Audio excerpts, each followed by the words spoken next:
ध्यान करना चाहूँगा। जब भी मैं देहरादून में कोई कवि सम्मेलन करता हूँ, आदित्य जी अक्सर कराते रहते हैं कवि सम्मेलन, तो दो महनीय व्यक्तित्व इस देहरादून के मैं अवश्य उनका जिक्र करता हूँ। एक इस कैंट विधानसभा के पूर्व विधायक आदरणीय हरवंश कपूर जी, और एक हमारे बड़े महानगर के पूर्व महानगर अध्यक्ष आदरणीय उमेश अग्रवाल जी, जिन्होंने, मैं जब उनको याद करता हूँ तो भावुक हो जाता हूँ। जब 10 वर्ष पूर्व 12 वर्ष पूर्व मैं देहरादून में आया तो इन दोनों व्यक्तित्वों ने मुझे इस कवि सम्मेलन की दुनिया में बहुत आगे बढ़ाने का प्रयास किया। जिन लोगों का स्नेह मुझे प्राप्त हुआ, आदित्य भाई भी इसी कड़ी में हैं। मैं चाहूंगा एक बार उन दोनों हुतात्माओं को भी हम यहाँ से ताली बजाकर उनको यहाँ से हम अपना आभार प्रकट करें। मुझे अभी सिद्धार्थ ने बताया कि 30 दिसंबर को उनका 66वां जन्मोत्सव भी होने वाला है। हम श्रद्धेय अटल बिहारी वाजपेयी जी की भी जयंती आज मना रहे हैं। इस कवि सम्मेलन में आदित्य जी, मैं चाहूंगा कि ऐसे कवि को पहले सबसे सौंपूं जिसका ये क्रम नहीं है, लेकिन जब मैंने कवि सम्मेलन की यात्रा प्रारंभ की तो पहले दिन से जिसके साथ मैंने कदम से कदम मिलाया 2003 में मेरठ कॉलेज मेरठ में जब मैं कानून का विद्यार्थी था तो वो मेरे सीनियर थे भाई सुल्तान सिंह सुल्तान। मुझे 4 पंक्तियां मेरठ के कुमार पंकज की याद आती हैं। उन्हीं पंक्तियों के साथ मैं उस कवि सम्मेलन का शुभारंभ उस व्यक्तित्व के साथ करना चाहता हूँ। इस देश के अंदर माननीय अजय जी 26/11 हुआ, संदीप उन्नीकृष्णन केरल के मेजर इस देश के काम आए, तो उस समय उस प्रदेश के मुख्यमंत्री तत्कालीन उसके घर में जाते हैं और क्या अपने बेटे उस पर कहते हैं, तो उस मेजर साहब के पिताजी कहते हैं मुझे अपने बेटे की शहादत पर सियासत नहीं चाहिए। वो कहता है आदरणीय कि आपका घर का बेटा मर गया ना तो तेरे घर में कोई कुत्ता भी नहीं आता। जब राजनीति इस प्रकार का प्रश्न करती है तो जब कोई उत्तर नहीं देता, मेरा बड़ा भाई कुमार पंकज मेरठ से उत्तर देता। उन 4 पंक्तियों के साथ मेरठ के लाडले कवि सुल्तान को आपको सौंपना चाहता हूं। मंच विशेष ध्यान दे कि ये बात खोद लेना सेहन की दीवारों पर, कि ये बात खोद लेना सेहन की दीवारों पर, खुद गर्ज सियासत की कमजोर मीनारों पर, बेशक रहे अंधेरा उनकी कब्र पे, लेकिन कुत्ते नहीं चढ़ेंगे शेरों की मज़ारों पर। भाई सुल्तान सिंह सुल्तान।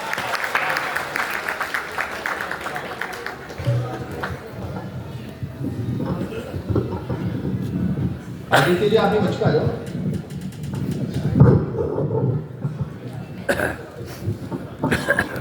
प्रबुद्ध मंच को प्रणाम करता हूं, जिस पर देश के महत्वपूर्ण रचनाकारों की उपस्थिति होती है।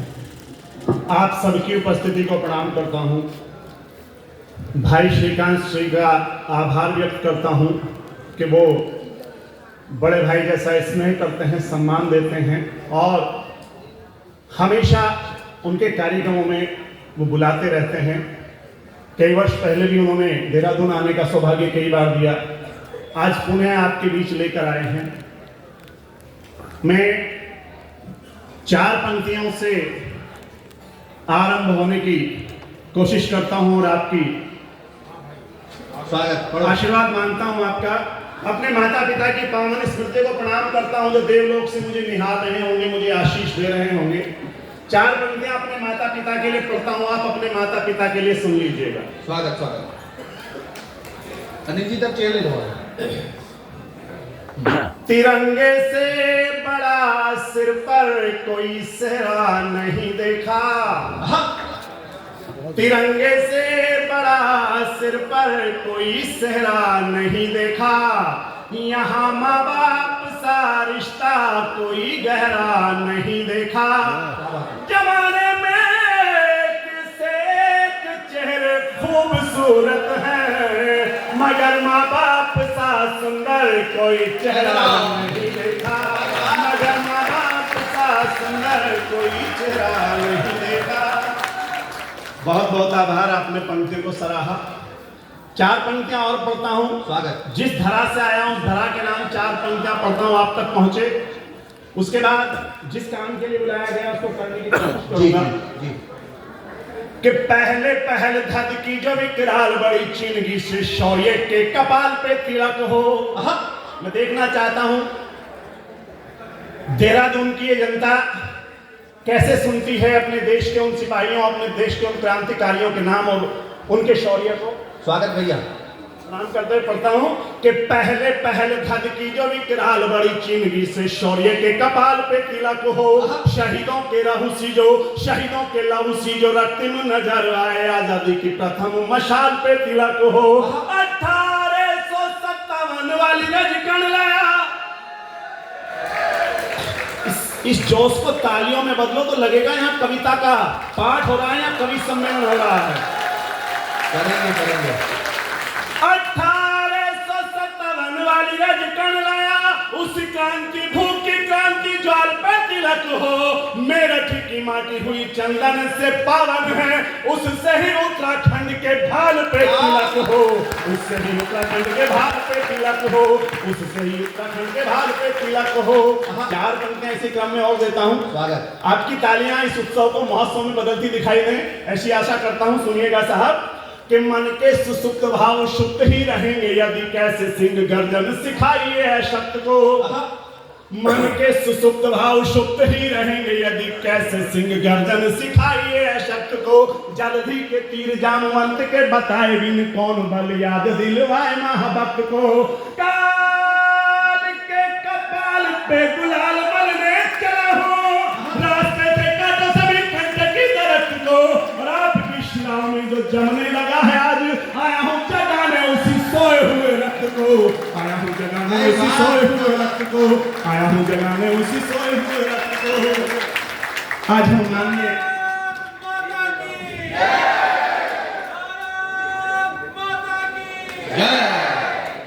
बहुत बहुत आभार।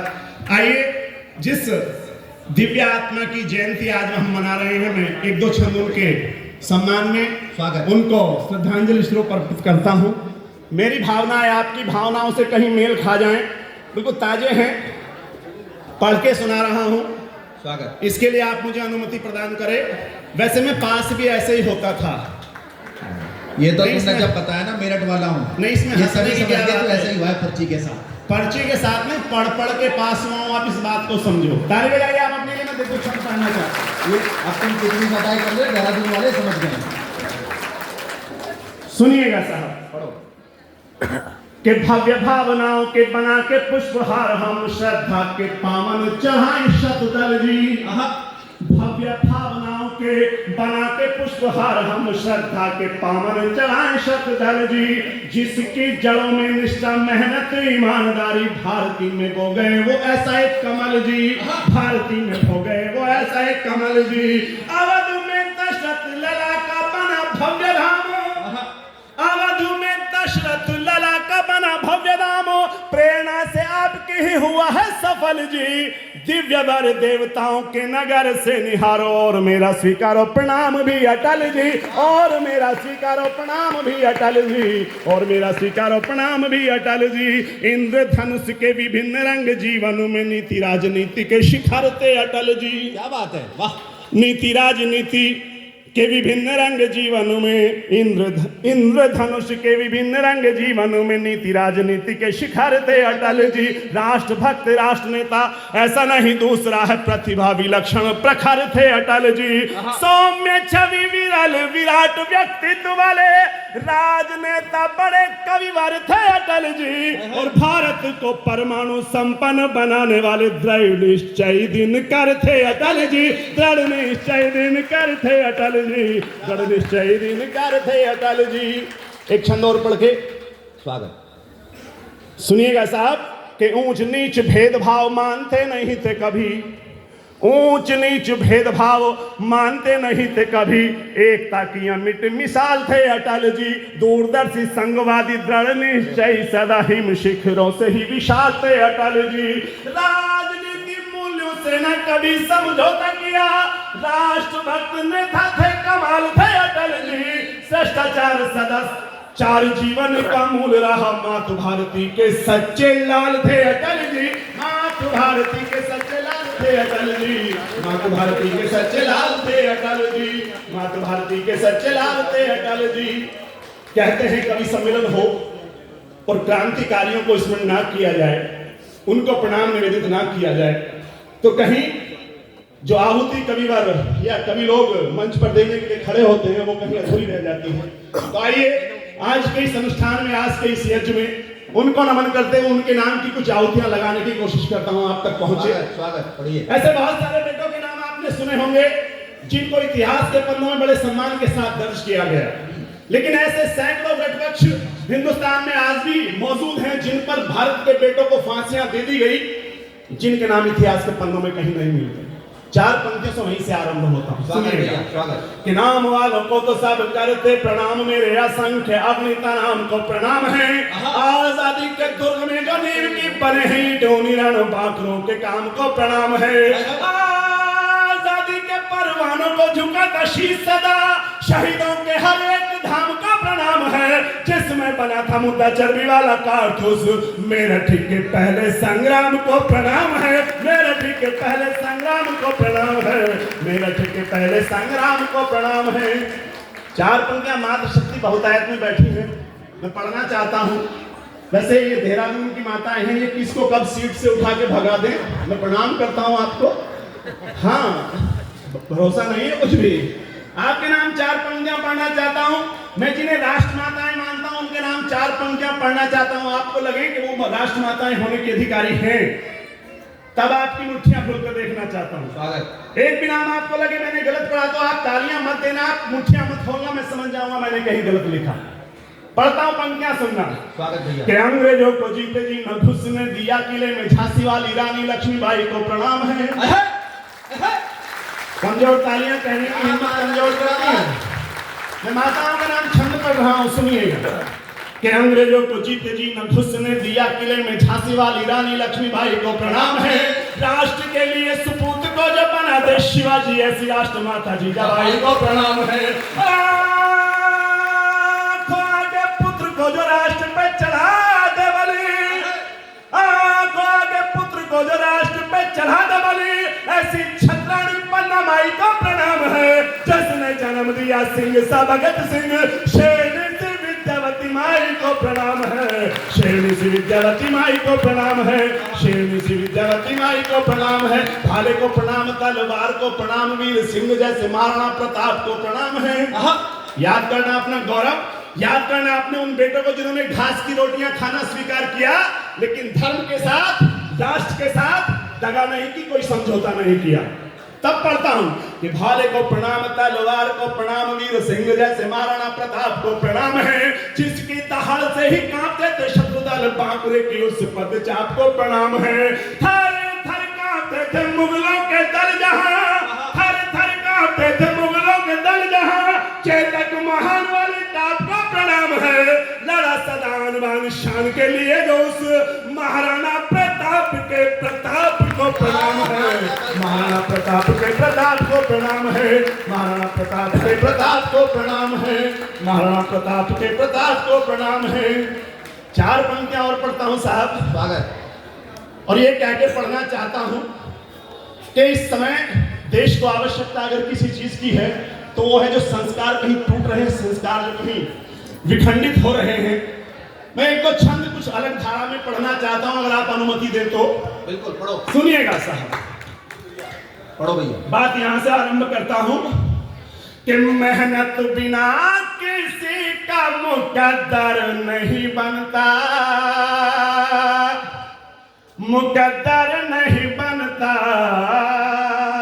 एक आदमी पूरे जीवन की कमाई लगाकर एक मकान बनाता है, उससे घर कैसे बनाया जाता है चार पंक्तियों पढ़ता हूं। स्वागत। देश के बड़े गीतकार यहाँ मौजूद है, बड़े भाई कमलेश जी, आप तक पंक्ति पहुंचे, आपका आशीर्वाद मिले। स्वागत। कि मेहनत बिना किसी का मुकद्दर नहीं बनता, मुकद्दर नहीं बनता। बस चार दीवारों से ही अक्सर नहीं बनता, अक्सर नहीं बनता। लोहा सीमेंट ईंट से मकान तो बने, चौथी पंक्ति के दिन पे ठक से लगे तो महोत्सव करना तालियों का। कि लोहा सीमेंट ईंट से मकान तो बने, पर प्यार बिना कोई भी घर घर नहीं बनता, घर नहीं बनता। एक बार ताली भैया के लिए बजा दो, माइक वाले के लिए बहुत सुंदर साउंड बज रहा है भाई। एक बार जोरदार तालियां बजाइए भाई के लिए। और बहुत दिनों बाद इतना अच्छा माइक नहीं मिला है। इसका छेड़ना मत। चार पंक्तियां पढ़ता हूं साहब। ये माइक वालों की हर जगह छेड़छाड़ की आदत बहुत होती है। ये कह के पढ़ना चाहता हूं, एक पिता पूरे जीवन अपने बच्चों के लालन पालन में लगा देता है, लेकिन एक बच्चा बड़ा होकर जब ये कहता है हमारे लिए किया ही क्या, एक मकान ही तो है। मैं बिल्कुल सही तक आऊंगा भाई साहब, मुझे जो मैं करना चाह रहा हूं, पहले मूंगफली चने बेचने दो, रसगुल्ले बाद में बेचूंगा, आऊंगा वहां भी। मुझे 5-7 मिनट का समय दे दो बस। अच्छा लग रहा है तो ताली बजा दीजिए, वरना मैं बैठो, मेरा काम तो हो गया। पंक्तियां पढ़ता हूं साहब। जब एक बेटा, जवान बेटा पिता को ये कहता किया ही क्या है मेरे लिए, एक मकान ही तो है, पर 4 पंक्तियां मेरठ की धरती से बच्चा लिखता आप तक पहुंच जाए तो बताना कि आपने सुना और सराहा। अपनों को मनाने में मेरी जिंदगी गई,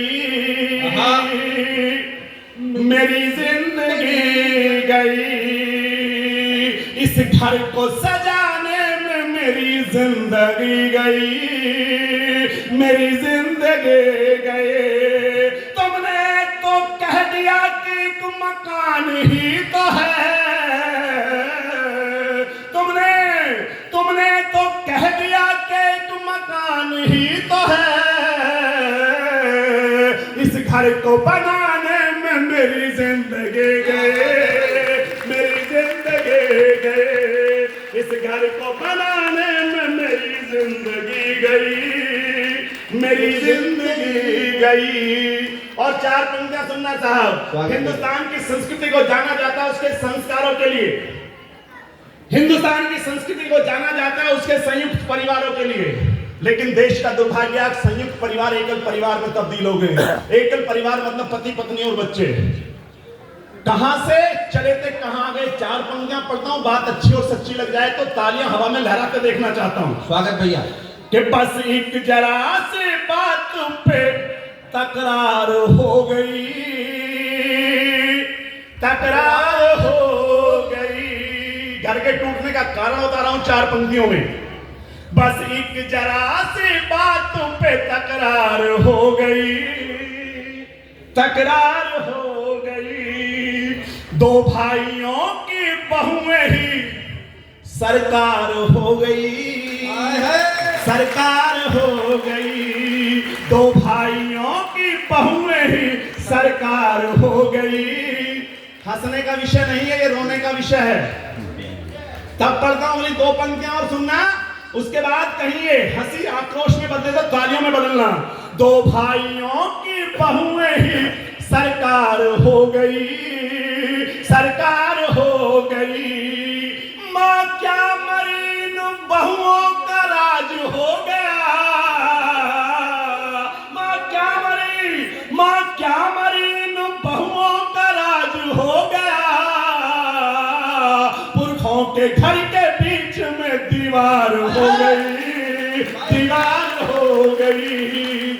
और ये 4 पंक्तियां साथ में लेकर जाना अगर कहीं अच्छी लग जाए तो।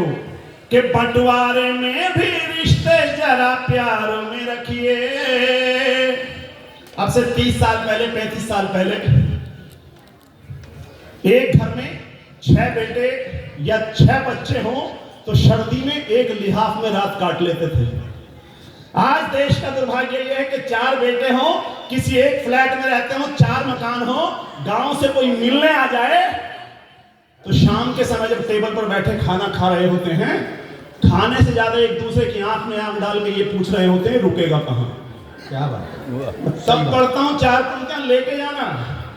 और बधाई देता हूं आयोजकों को जिन्होंने ये साहित्यिक अनुष्ठान यहाँ पर साहित्य की जी यहाँ पर रखा। कि बंटवारे में भी रिश्ते जरा प्यार में रखिए, जरा प्यार में रखिए। इतना तो प्रेम भाई से व्यवहार में रखिए, व्यवहार में रखिए। दिख जाए चेहरा भाई का दिन में कभी कभी, एक ऐसा झरोखा कहीं दीवार में रखिए, दीवार में रखिए।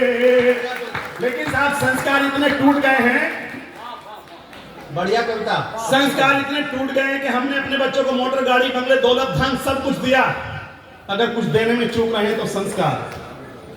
4 पंक्तियां पढ़ता हूं ये कह के। मुंबई में एक मां ने अपने विधवा माँ ने अपने बच्चे को अमेरिका में इंजीनियर बना दिया, लोगों के यहाँ सिलाई करके, लोगों के बर्तन मांज के।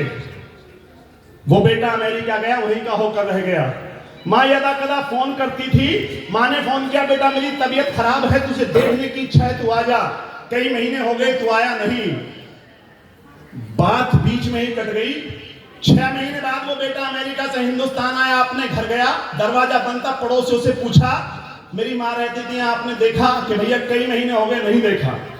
कहते हैं कि वो दरवाजा तोड़ा गया, कमरे में गए तो माँ एक पलंग पर, आधी जमीन पर, आधी पलंग पर लेटी हुई थी, हाथ में रिसीवर था।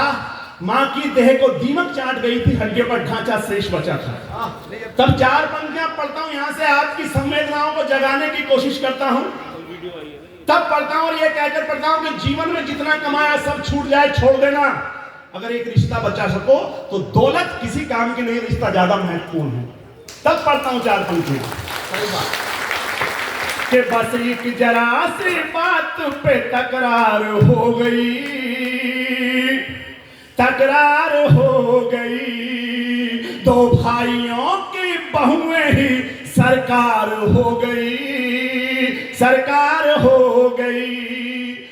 हम हंसते रहे, दर्द सुनाया नहीं गया, सुनाया नहीं गया, होठों पे तेरा नाम ही लाया नहीं गया, लाया नहीं गया। और लानत है ऐसी नौकरी मसरूफियत मियां, मां मर गई कि बेटे से आया नहीं गया, आया नहीं गया। बड़ौद का एक बेटा विक्रम सिंह 23 साल की उम्र में शहीद हुआ। दादा 23 साल की उम्र में शहीद हुआ। शादी के अगले रोज युद्ध भूमि में चला गया, कारगिल युद्ध में।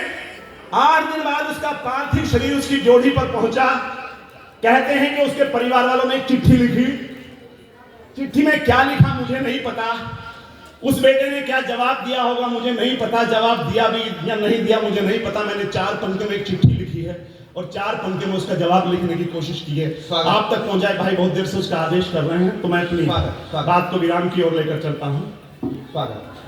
एक भारतीय माँ, एक बहन, एक पत्नी क्या चाहती है अपने परिवार के उन बेटों से जो सीमाओं पर सुरक्षा कर रहे हैं, इस देश की रक्षा कर रहे हैं। कि पीठ पे न खाना गोली माँ ने लिख भेजा है, बहन लिखे राखियों का कर्ज भी चुकाइए। और यहाँ मातृशक्ति बहुतायत में बैठी है। मैं ये कहकर पंक्ति पढ़ना चाहता हूं कि जीवन में एक नारी पति को अपाहिज बर्दाश्त कर सकती है, लंगड़ा लूला हो जाए उसको बिठा के खिला सकती है, अंधा हो जाए पूरे जीवन उसकी सेवा कर सकती है, सब कुछ बर्दाश्त कर सकती है, लेकिन एक सोच बर्दाश्त नहीं कर सकती, भले वो सोच जो है लाखों कमाती हो। मैंने सोच शब्द को पिरोने की कोशिश की है, कहीं अच्छा कर गया हूं तो आशीर्वाद। पढ़िए कि पीठ पे न खाना गोली माँ ने लिख भेजा है, बहन लिखे राखियों का कर्ज भी चुकाइए, पत्नी लिखे है मेरी सोत मौत संगनी हो, ध्यान रहे पीठ नारी को दिखलाइए, ध्यान रहे पीठ नारी को दिखलाइए। पिता लिखे पाक के इरादों का कफन बुन, युद्ध में प्रताप सा प्रताप झलकाइए, नजर जो उठे मात भारती के भाल पे तू वही शीश काट गंगा मात को चढ़ाइए, तू वही शीश काट गंगा को चढ़ाइए, तू वही शीश काट गंगा मात को चढ़ाइए। अगर वो बेटा जवाब लिखता तो क्या लिखता? जवाब सुनिएगा 4 स्वागत। और आपको लगे कि भारतीय बेटे को इस भाषा में जवाब लिखने का अधिकार है तो आशीर्वाद दीजिएगा। कि रोके ना रुकेगा ये सैलाबी युद्ध भूमि बीच इतने मनोज धीर वीरता दिखाएंगे। जिस समय बड़ौत ने धीर सिंह को खोया, मेरठ ने मेजर मनोज तलवार को खोया। मैं दोनों बेटों को नमन करता हूं, उन जैसे उन तमाम बेटों को नमन करता हूं जिन्होंने देश पर अपनी शहादतें दी। कि रोके ना रुकेगा ये सैलाबी युद्ध भूमि बीच इतने मनोज धीर वीरता दिखाएंगे। पाक तालिबान होवे चीन शत्रु राष्ट्र को, इस सारे दुश्मनों को काट काट चले आएंगे और हिम के शिखर पे लहराएगा तिरंगा ध्वज, सारे संसार को यह बात समझाएंगे। चंद घंटों की अनुमति यार दे दे दिल्ली, सीने बीच पाक के तिरंगे लहराएंगे।